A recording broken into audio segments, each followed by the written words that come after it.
My son-in-law sent me a text on a Tuesday morning while I was trimming the hedges out front. It said, "Gordon, we need you out of the house by end of month. Brenda and I have decided you're making our marriage difficult." I set down my clippers, read it twice, and went inside to make coffee. Before continuing, subscribe to the channel and drop a comment telling me what time it is where you're watching from right now. My name is Gordon Schaefer. I'm 66 years old, a retired civil engineer from Denver, Colorado.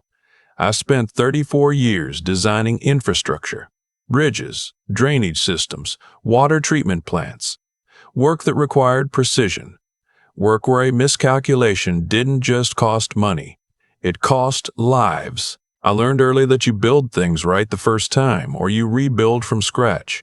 That lesson would come back to me in a way I never expected. The house on Birchwood Court is a 1970s ranch style in the Wheat Ridge neighborhood. 3 bedrooms, a workshop in the basement, half an acre with a mature oak tree. My late wife Eleanor planted the year we moved in. Eleanor passed 4 years ago. Pancreatic cancer. 6 weeks from diagnosis to the end. She was 61 and she'd just retired from teaching 3rd grade. We had plans. A trip to Ireland.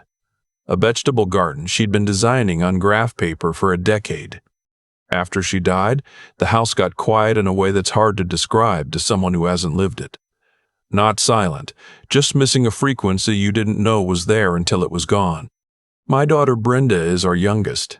She was always the practical one, the one who remembered appointments and read instruction manuals. She married Kevin 3 years ago at a vineyard outside Estes Park. Kevin sold commercial insurance, drove a company SUV, smiled the way people smile when they're trying to close something.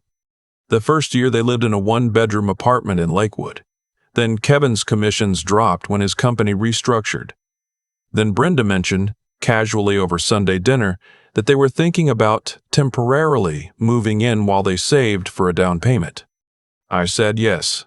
Eleanor would have said yes. That's the house she planted an oak tree in. They moved in 18 months ago with 11 boxes, 2 cats, and the confidence of people who have never had to consider that a favor is not a right. The shift was gradual, the way all structural damage is gradual.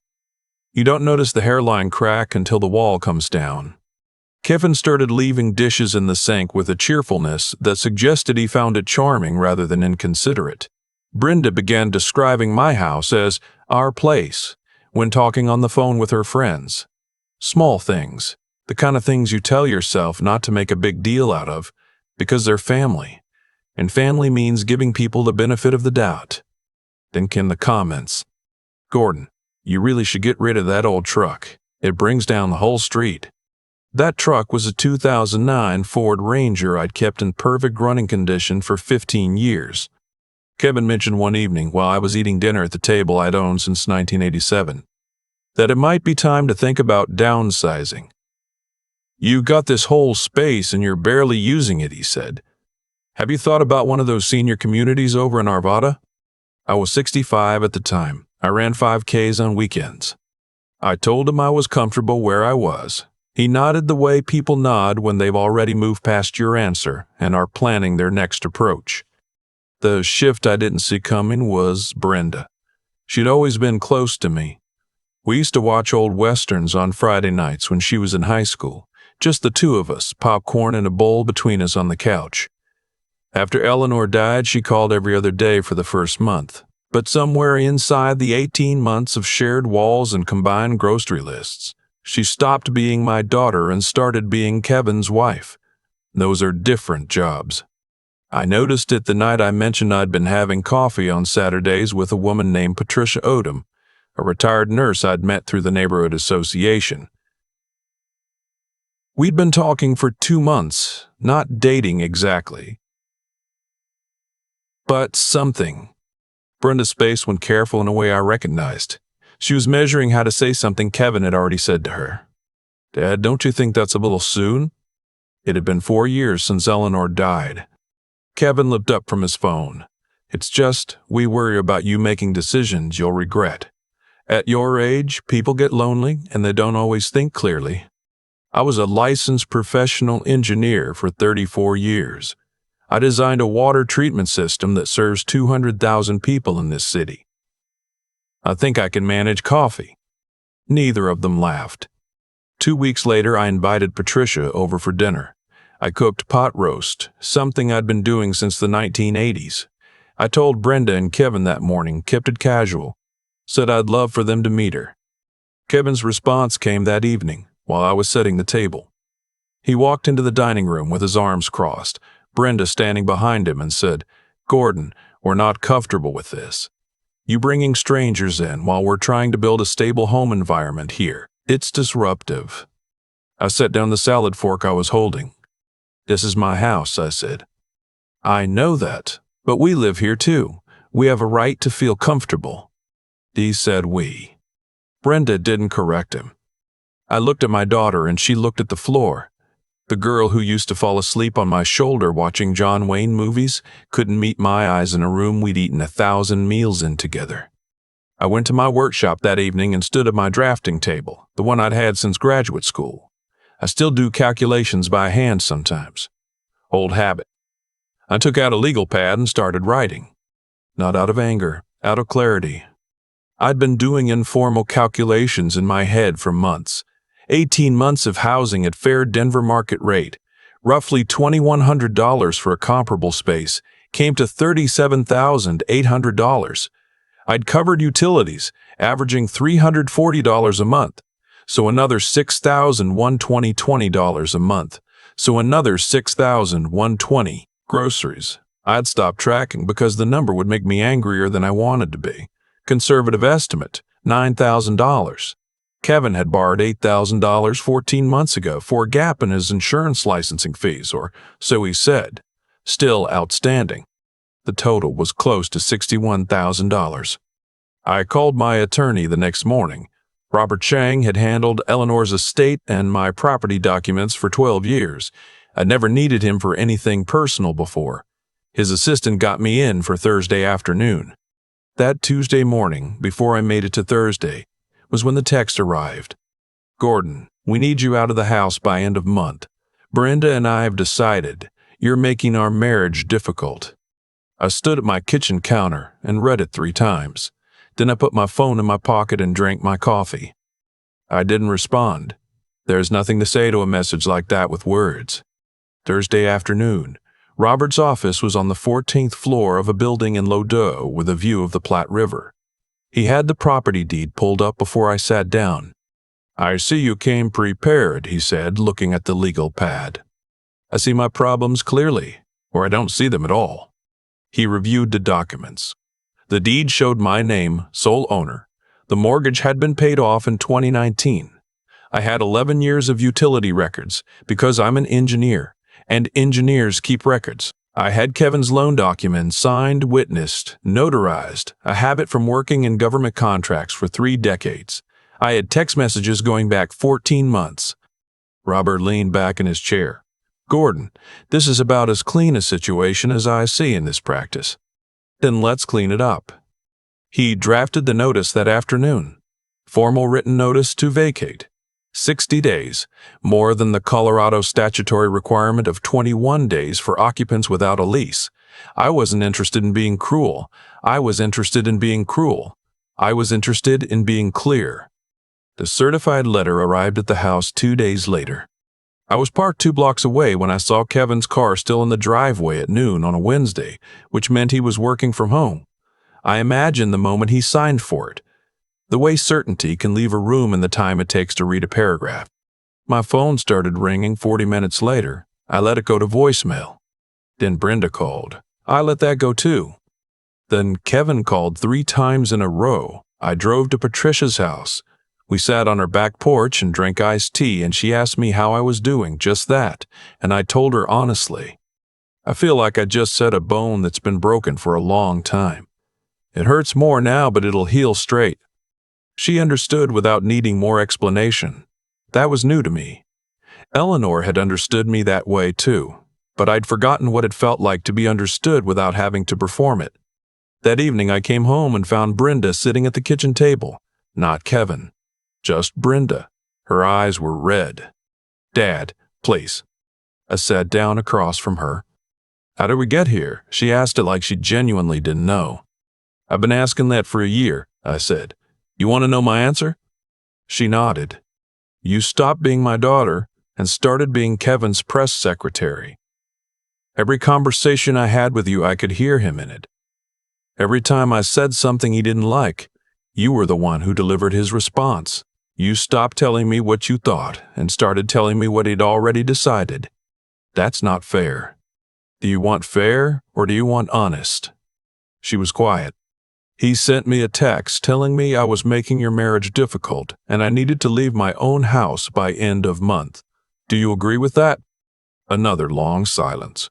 Then quietly, I didn't know he was going to say it that way. But you knew he was going to say it. She didn't answer, which was an answer. I stood up, put my hand on her shoulder briefly, and went to my workshop. I had a 1950s Craftsman tool chest I'd been restoring for 3 months, stripping the old paint, replacing the drawer slides, matching the original hardware. Restoration work is patient work. You can't rush it. You can't skip steps. You can only do what the piece requires and trust the process. I worked until midnight. Over the following weeks, I made my own preparations.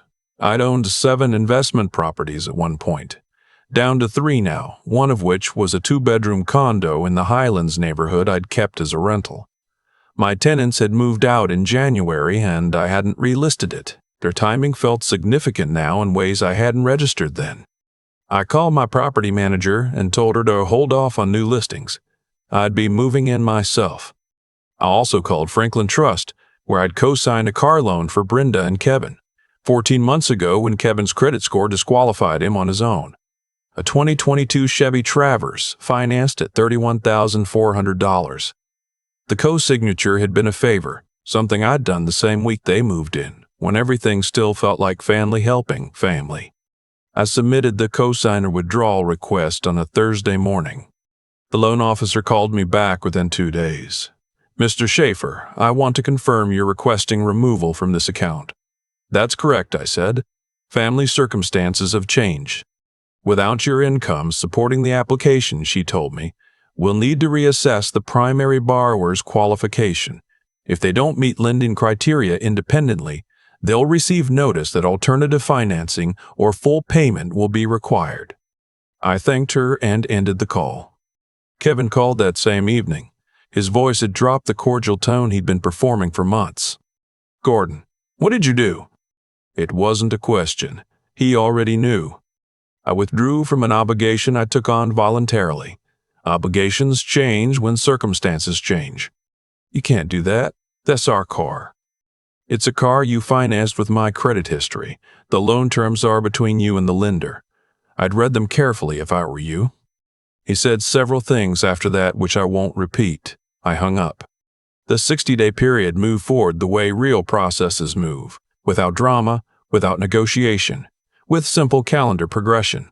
Robert filed preliminary documentation with the county court 2 weeks before the deadline, prepared to submit the formal eviction notice the morning after it expired. I started bringing boxes to the condo in the Highlands. Not everything. The things that were mine in the specific sense, Eleanor's photo albums, my drafting tools, the Craftsman chest, my grandmother's clock that had been on the mantel in the living room since 1994. I left the furniture. I left the curtains Eleanor had picked out. Those could stay with the house until it sold. Because I'd decided to sell. I called a real estate agent I'd worked with twice before, a woman named Annette Souza who sold half the houses in Wheat Ridge with what seemed like telepathic efficiency. I told her I wanted to list within 90 days, needed the current occupants out before showing, and would accept a clean offer fast over a higher offer, slow. She said she had buyers already. Of course she did. One evening, about 3 weeks before the deadline, I was at the condo arranging my clocks on the shelf in the living room. I've been collecting vintage American mantel clocks for years, a habit that started when Eleanor bought me a Seth Thomas for our 25th anniversary, when my phone buzzed. Kevin, I almost declined it, then I answered. His voice was different, not the closing a deal voice or the passive-aggressive voice or the hang-up on voice. Something smaller. The bank sent us a letter. The loan's being called. We have 30 days to either pay in full or find another co-signer. We don't have that kind of money. You know we don't. I said nothing. Gordon, we have a kid on the way. I let that sit for a moment. Congratulations, I said, and I meant it, not bitterly, but genuinely. That's going to require a stable income, a real savings plan, and a home you actually own or pay for. I hope you build that. You're punishing your grandchild. I'm withdrawn from an arrangement I should never have entered into. What you build next is your responsibility, Kevin, not mine. I ended the call and sat in the quiet of my new home. The clocks ticked. Outside, a couple walked their dog under the streetlight. I thought about Eleanor. What she would have said. She would have said, Gordon, you stayed patient longer than most people would. You gave them every chance to be who they should be. You can't carry people who won't learn to walk. She had a way of cutting through. The deadline passed on a Thursday. Robert filed the eviction notice with Jefferson County Court that morning. I got the confirmation email at 10:47 a.m. while I was drinking coffee on the small balcony of my condo, looking out at the mountains. The court scheduled the hearing for 3 weeks out. During those 3 weeks, Kevin attempted several approaches. He left a voicemail about Brenda's pregnancy being high risk, which I had no way to verify and no way to ignore. I called Brenda directly. She confirmed she was pregnant, confirmed she was okay, and then said something I hadn't expected. Dad, I know you're not doing this to hurt me. She paused. I'm not sure I've been a very good daughter lately. I didn't know what to do with that on the phone. I told her I loved her, that I wanted her and the baby to be healthy, and that she could always call me directly. Not through Kevin, directly. After I hung up, I sat for a long while, not second-guessing, just feeling the weight of things that could have been different if different choices had been made 2 years ago. The morning of the court hearing, I arrived 15 minutes early. Robert and I sat on a bench in the hallway outside courtroom 3. Kevin and Brenda arrived 8 minutes later. Kevin had borrowed a suit that fit him the way, borrowed a suit that fit him the way, borrowed a suit that fit him the way borrowed suits always fit, not quite right at the shoulders. Brenda looked tired in the way of early pregnancy, pale and quiet. Their attorney was a young man with an overstuffed messenger bag, who looked like he was still getting used to his own business cards. We were called in at 9:30. Judge Alan Torres had the particular calm of someone who has decided every variation of this situation so many times that the details have stopped mattering. He read the property documentation. He looked at the notice records. He asked Kevin directly, "Did you receive the written notice to vacate?" "Yes," Kevin said. "Did you pay rent or begin the process of vacating during the 60-day period?" "No." Judge Torres looked at Robert, then at me. Plaintiff is the sole owner of record. Proper notice was given with time exceeding statutory requirement. Defendants have provided no written lease, no documentation of financial contribution, no evidence of ownership claim. This is a straightforward matter. He set his pen down. Judgment for the plaintiff. Defendants have 21 days to vacate the property. Kevin started to say something. His attorney put a hand on his arm. Brenda didn't look up from the table. In the hallway after, Kevin walked past me without speaking. Brenda stopped. She looked at me for a moment in the way that people look when they're trying to memorize something before it changes. "I'm sorry, Dad." "I know. I'm really sorry." I touched her arm briefly. Then I walked out into the October morning with Robert, into air that smelled like fallen leaves and distance. They were out by the deadline. Kevin's brother helped them move. Annette listed the property the following week. She had 3 showings in 48 hours and a cash offer by day 5, a couple relocating from Seattle, both physicians, offering $567,000. I accepted within the hour. Closing was set for 6 weeks out. The net after paying down the outstanding mortgage balance and closing costs came to just over $490,000. I'm not telling you that number to brag. I'm telling you because it represents what was always mine, in my name, paid for with money I earned over 34 years of waking up early and doing hard work carefully. It was always mine. I just hadn't been acting like it. The condo in the Highlands felt like mine too. In a way, the Birchwood house had stopped feeling by month 6 of their tenancy. 2 bedrooms, exposed brick, a view of Sloane's Lake from the living room window.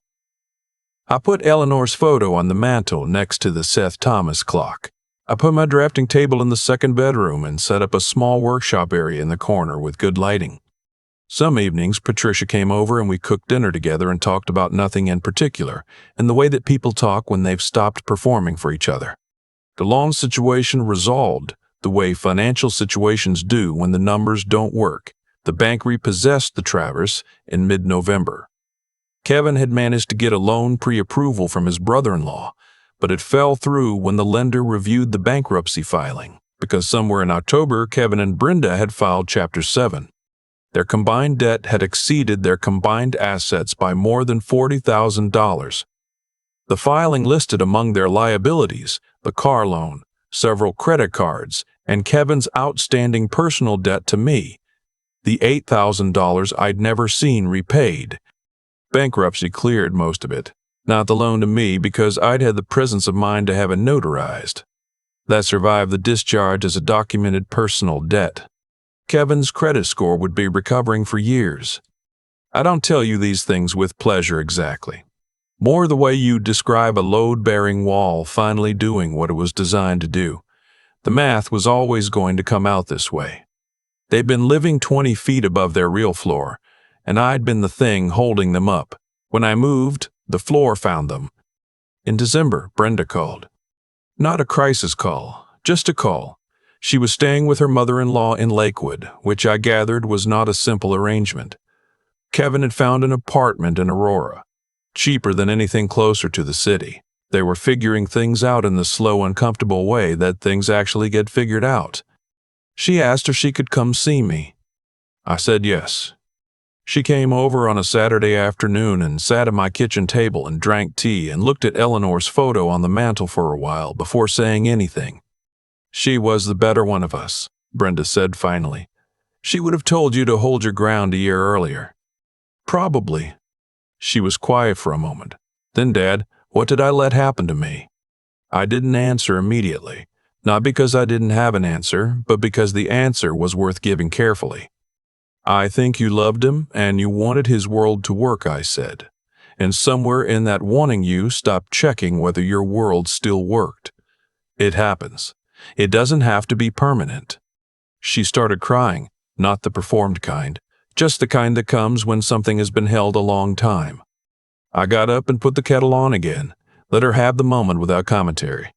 That was December. By February, she had a part-time remote position at a healthcare consulting firm, better hours than her previous job and more money. She and Kevin were in couples counseling.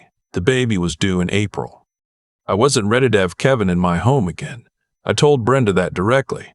I'm not closing the door, I said, but I need to see what a year of real change looks like before I sit across a dinner table from him and pretend the last 2 years didn't happen. She said she understood, and I think she did. In March, I drove past the old house on Birchwood Court. The new owners had already repainted the front door a deep navy blue. There were new planters on the porch. Through the window, I could see the warm light of a different family living inside. I sat in my truck for a moment, the old one, the 2009 Ranger that Kevin had found embarrassing. Still running perfectly. I thought about Eleanor, about the oak tree, about the years that house had held. Then I drove home. My granddaughter was born in April, 6 pounds 9 ounces. Brenda sent a photo at 3,014 in the morning, and I sat in my kitchen in the dark and looked at it for a long time. A new person. Someone who hadn't made any mistakes yet. Someone who deserved better than the starting point her parents had almost built. I drove to the hospital the next morning with flowers. Kevin stood up when I walked in the room. He looked like someone who'd been awake for 36 hours, making decisions about who he wanted to be when this moment arrived. He put out his hand. Gordon, thank you for coming. I shook it. The baby was in Brenda's arms, eyes closed, entirely unimpressed with all of us. I sat in a chair beside the bed and held her for a little while, tiny and complete. Her whole life, a question she hadn't asked yet. I didn't tell Kevin we were fine. We weren't, not fully. But I didn't walk away either. Real things take real time. A hairline crack doesn't become structural damage overnight, and it doesn't get repaired overnight either. You assess, you stabilize, you do the work in the correct sequence. That's what engineers know that most people don't. The repair is possible, but the process can't be rushed. You skip a step and the whole thing fails again. I stayed an hour. I told Brenda she looked like her mother after she was born, tired and sure of herself in equal measure. She laughed, which was the right response. I drove home in the afternoon light. The mountains clear and cold in the west, the city moving at its usual pace below them. I had a 1940 Sessions clock on my work table that needed a new escapement spring. Patricia was coming for dinner at 7. My rental properties were generating steady income. My condo was mine in the uncomplicated sense that the word has when no one's contesting it. I had my name on the things that were mine. I had my days back. I had, at the end of all of it, the quiet knowledge that I'd held my ground not because I stopped loving my family, but because I finally understood that letting people use you isn't the same thing as loving them back. The clocks ticked in the living room. The mountains didn't move, and for the first time in 2 years, I had nothing to prove to anyone inside my own walls. That was enough. I think about that Tuesday morning sometimes, standing in the front yard with hedge clippers in my hand, reading a text from my son-in-law telling me I was making his marriage difficult. In my own house. The house Eleanor and I paid off. The house where Brenda grew up. What strikes me now isn't the anger I felt. I didn't feel much anger, actually. What strikes me is how long I'd been pretending not to see what was right in front of me. 18 months. Long enough for a hairline crack to work its way through a wall if you choose not to inspect it. The truth is, I had seen it. I just kept believing that being patient was the same as being kind. That absorbing disrespect quietly was what good fathers do. I was wrong about that. Patience without standards isn't virtue. It's just slow erosion. I've spent a lot of years in engineering, and the work teaches you something that doesn't stay at the office. Every system has a load limit. Every structure, no matter how well built, will fail if you keep adding weight without reinforcing the foundation. I was the foundation in that house, and I kept letting them add weight. The entitlement, the dismissals, the casual contempt, without ever reinforcing anything. I thought love was supposed to absorb all of it. It isn't. Love is not the same as unlimited liability. What Kevin and Brenda were counting on, even if they never said it out loud, was that I'd never act. That I'd keep being reasonable while they kept being comfortable. That my decency would protect them from their own choices forever. That's the mistake a lot of people make when they're taking advantage of someone patient. They confuse patience for weakness and they stop respecting the person giving it. The hard thing, the thing I had to sit with alone in my workshop for a long time, is that I played a role in all of it. I co-signed alone. I covered the groceries. I said yes when I should have said, let me think about that. Good intentions without clear boundaries are just a different kind of negligence. I built the structure they leaned on without ever making them responsible for it. That's on me as much as it's on them. What I eventually understood, and what I hope Brenda is starting to understand, is that real integrity isn't just about being honest with other people. It's about being honest with yourself, about what you're willing to accept, about what your presence in someone's life actually means, and whether you're being valued for who you are or only for what you can provide. When I finally got that clear in my head, the decision wasn't hard. It wasn't even particularly emotional. It was just the right next step in a sequence I should have started sooner. And then there's the question of what it actually takes to follow through, not just deciding. Deciding is the easy part. The harder part is making the calls, signing the documents, driving away from a house you've lived in for decades, and trusting that the right outcome will follow from the right actions. That takes something that isn't loud or dramatic. It's just the quiet, daily willingness to do what's necessary even when it's uncomfortable, even when the person who's going to be hurt by it is someone you love. Brenda is going to be okay. I believe that. The version of her that sat at my kitchen table in December and said, "I'm not sure I've been a very good daughter lately." That's the real one. That's the one Eleanor raised. It just got buried for a while under someone else's priorities. I held my granddaughter for the first time in April in a hospital room in Denver, with Kevin across the room in the mountains somewhere outside the window. A new person with no history yet. Everything's still possible. That's what I was protecting all along. Not the house, not the money, not even my own peace. I was protecting the possibility that things can still be built right. That's worth any amount of discomfort to get there.